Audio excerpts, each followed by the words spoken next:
বেলি, ও বেলি, কাছে আয় মা। আমার সময় ফুরিয়ে আসছে। জ্বরের মতো আমার বুকের ভেতরটা তোলপাড় করছে।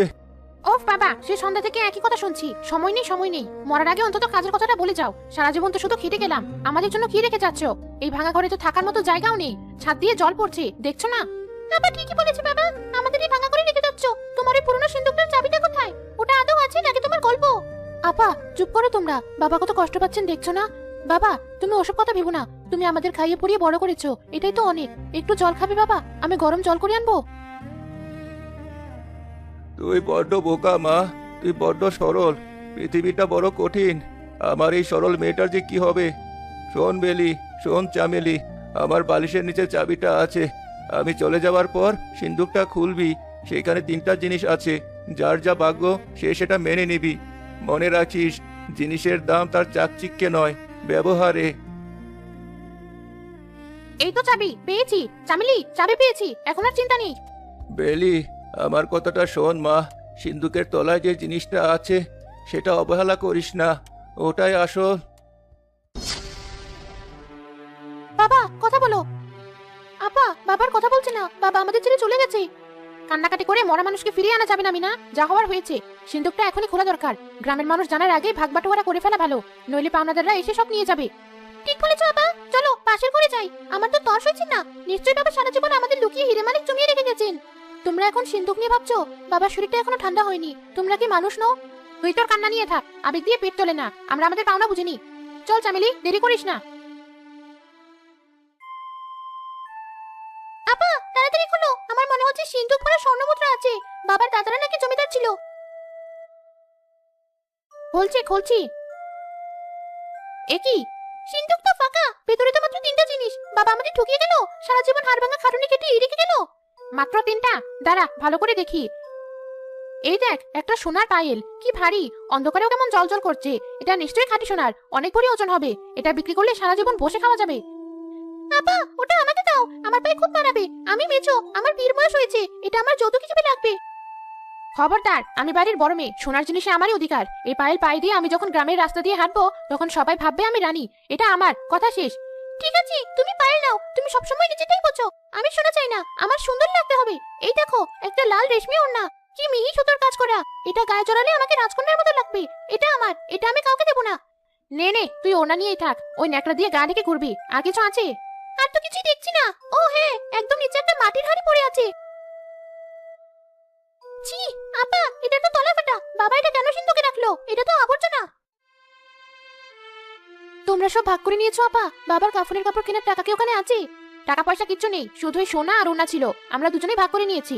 আর তোর জন্য পড়ে আছে ওই তলা ফাটা হাঁড়ি। নে, ওটা বুকে জড়িয়ে ধরে বসে থাক। বাবার আদরের মেয়ে তো, তাই বাবা তোর জন্য ফুটো হাঁড়ি রেখে গেছে। নে মিনা, হাঁড়িটা নে, ওটা দিয়ে বিক্রি করতে সুবিধা হবে। আমরা এই ঘরে আর থাকবো না। এত দামি জিনিস নিয়ে কি আমি পচা করে করে থাকা চাই? আমরা পাশের গ্রামে চলে যাব, সেখানে বড় বড় বাড়ি আছে। ঠিক আছে আপা, তোমরা দামি জিনিসগুলো নাও। বাবার শেষকৃত্য হিসেবে আমি হাঁড়িটাই নিলাম। বাবা হয়তো এর ভিতরেই তার ভালোবাসা লুকিয়ে রেখেছেন। ভালোবাসা দিয়ে পেট ভরে না বোকা মেয়ে, যা দূর হ আমার চোখের সামনে থেকে। কাল সকালে আমরা রওনা দেবো, তুই এখানে পচে মর।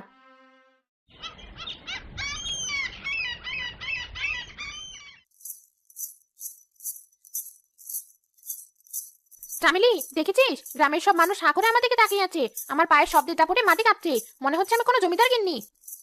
আর আমাকে দেখ আপা, এই অন্যায় আমাকে কি পরীর মতো লাগছে না? ওই দেখো, জপার চাচা কেমন চোখ বড় বড় করে তাকাচ্ছে। আরে বেলি, চমেলি, তোরা এমন সংসারে কোথায় যাচ্ছিস? বাপটা মাত্র কাল মারা গেল, আর আজ তোরা এমন সেজে গুজে ঘুরছিস। তোদের কি লজ্জা নেই? চুপ করো চাচা, আমাদের বাপ আমাদের জন্য যা রেখে গেছে তা ভোগ করবো না? আমরা এখন আর সাধারণ মেয়ে নই। আমার পায়ে দেখছো না সোনার পায়ের? আমি এখন এই গ্রামের সবচেয়ে ধনী মেয়ে। তোমার সাথে কথা বলার সময় আমার নেই। আর আমার অন্যটা দেখেছো, এটা বিদেশ থেকে আনা। আমাদের সাথে কথা বলতে হলে সম্মান দিয়ে কথা বলবে। আমরা এখন পাশের গ্রামে জমিদার বাড়িতে উঠবো। ওই গোপাল, বাপের মরা মুখটা দেখার সময় পেলি না, আর এখন সোনা দেখিয়ে বেড়াচ্ছিস। অহংকার পতনের মূল মা, অহংকার পতনের মূল। জ্ঞান দিবে না, চল চামেলি।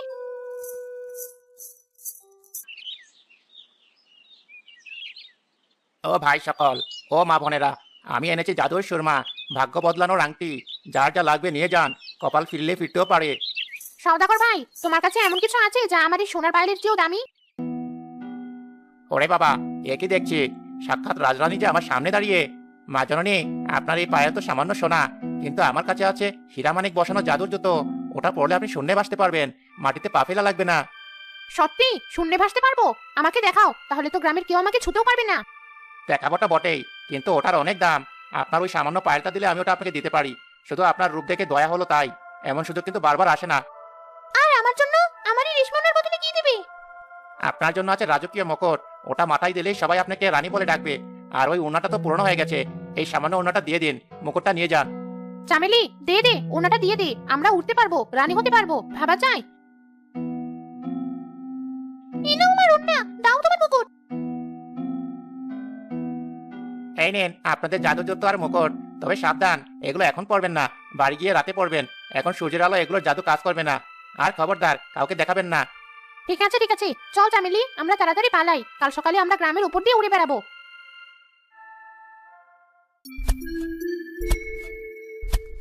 বাবা নেই, আপারাও আমাকে আলাদা করে দিল। এখন পেটের ভাত জোগাতে হলে আমাকেই কিছু করতে হবে। সৃষ্টিকর্তা, তুমি সহায় থেকো। কি রে মিনা, এই রোদে পুড়ে কি করছিস? তোর বোনেরা তো সারা গ্রাম টোটো করে বেড়াচ্ছে, আর তুই না খেয়ে মরছিস, মুখটা শুকিয়ে আমসি হয়ে গেছে। দাদি, কাজ না করলে খাবো কি? আমার তো আর সোনা নিজে বিক্রি করে খাবো। আমার সম্বল শুধুই এক ফালি জমি আর বাবার দেওয়া ওই তলাফাটা হাড়িটা। ওই ভাঙা হাড়ি দিয়ে কি করবি? ওতে তো জলও থাকে না, ফেলে দে ওটা। না দাদি, আমি ফেলবো না, আমি খেয়াল করলাম এই হাড়িটা ভাঙা হলেও এর মাটি খুব ঠান্ডা থাকে। আমি জঙ্গল থেকে কিছু নীলকণ্ঠ লতার চারা এনেছি। বাবা বলতেন এই লতা নাকি খুব দামি ঔষধি, কিন্তু সাধারণ মাটিতে এটা পাচ্ছি না। আমি ভাবছি এই হাড়ির ভিতরে মাটি ভরে চারাগুলো লাগাবো। তুই বড্ড পরিশ্রমী মা, সৃষ্টিকর্তা তোর দিকে মুখ তুলে চাইবেন। নে, এই মুড়িটুকু খা। দোয়া করো দাদি, আমি এই লতা বিক্রি করে বাবার ঋণ শোধ করব।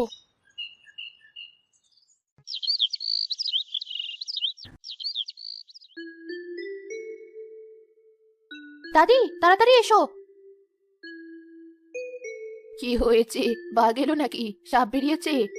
বাঘ নয় দাদি, দেখো মাত্র কয়দিনে এই নীলকণ্ঠ লতা কত বড় হয়েছে, আর এর পাতাগুলো কেমন জলজল করছে।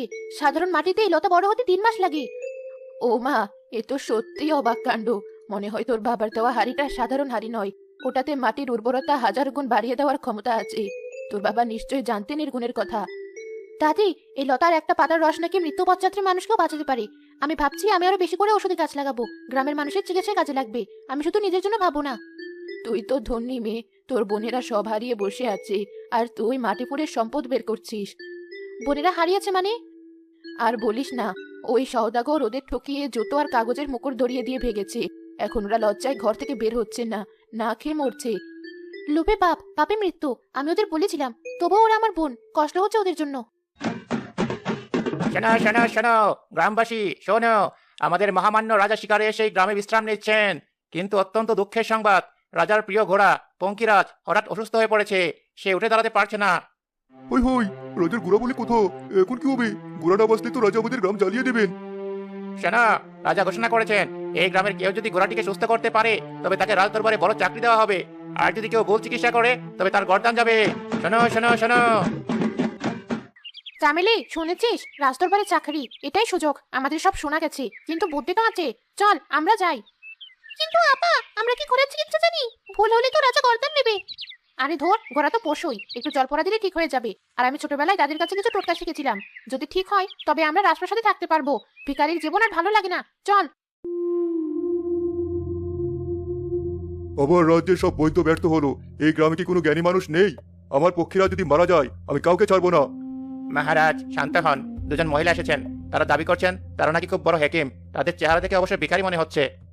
ভিখারি হোক আর যেই হোক, ঘোড়া বাঁচাতে পারলে আমি তাকে মাথায় করে রাখবো। তাদের ডাকো। মহারাজ, আমি এই গ্রামের সেরা হেকিম, আপনার ঘোড়া এখনই দৌড়াবে, আমাকে শুধু একটু সময় দিন। বেশি কথা নয়, কাজ করে দেখাও। মনে রেখো, ব্যর্থ হলে কি শাস্তি। ওরে ঘোড়া, ওঠ বলছি, উঠলে তোকে ঘাস খাওয়াবো। ওঠ না ভাই, আমার ইজ্জত রাখ।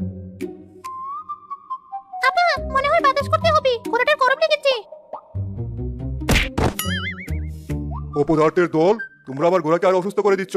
প্রহরী, এদের চাবুক মেরে বের করে দাও এক্ষুনি।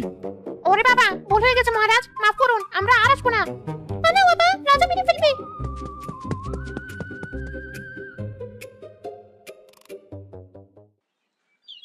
মহারাজ, আরেকজন মেয়ে এসেছে। সে বলছে তার কাছে বিশেষ ঔষধি আছে। আবার এবার যদি সময় নষ্ট হয় তবে আমি গ্রাম জ্বালিয়ে দেবো।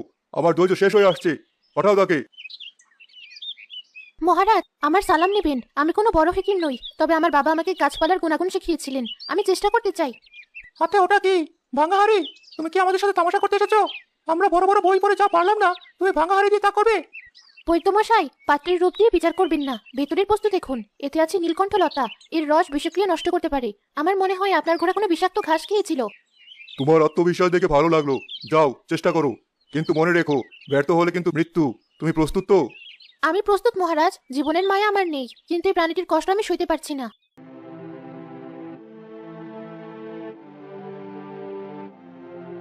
খেয়ে নাও, ঠিক হয়ে যাবে, ভয় নেই।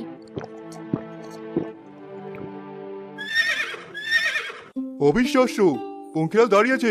মা, তুই কি জাদু করি? তুই কি দিয়ে এটা করলি? আমি জাদুকরি নই মহারাজ, আমি শুধু প্রকৃতির সেবিকা। সঠিক যত্ন আর খাঁটি ঔষধি, এটুকুই আমার জাদু। আমার এই হাড়িটা দেখতে ভাঙা হতে পারে, কিন্তু এর মাটি খাঁটি। আমি মুগ্ধ। তুই আমার প্রিয় ঘোড়াকে বাঁচিয়েছিস। বল মা, তুই কি চাস? আমার গলার হার, নাকি স্বর্ণমুদ্রা, নাকি রাজপ্রাসাদে থাকার জায়গা? তুই যা চাবি তাই পাবি। মহারাজ, সোনা দিয়ে আমি কি করব? ওটা তো খাওয়া যায় না। আমার বোনেরা সোনার লোভে সব হারিয়েছে। আমি চাই আমার গ্রামের এই অনাবাদী জমিগুলোর দায়িত্ব আমাকে দিন। জমি? শুধু জমি? জমি দিয়ে কি করবি? সবাই তো সোনা চায়। মহারাজ, আমাদের গ্রামের অনেক মানুষ না খেয়ে থাকে, অথচ কত জমি পড়ে আছে। আমাকে যদি সাহায্য করেন, আমি এই জমিগুলোতে ঔষধি গাছ আর ফসল ফলাবো। গ্রামের কেউ আর গরিব থাকবে না। আমি সোনা চাই না, আমি সোনার ফসল চাই। এত অল্প বয়সে এত বড় মন! আমি আজ পর্যন্ত এমন কথা শুনিনি। আজ থেকে তুই আমার রাজ্যের কৃষি উপদেষ্টা। এই গ্রামের সব পরিত্যক্ত জমি তোর দায়িত্বে দেওয়া হলো। রাজকোষ থেকে সব খরচ দেওয়া হবে। তুই তোর কাজ শুরু কর।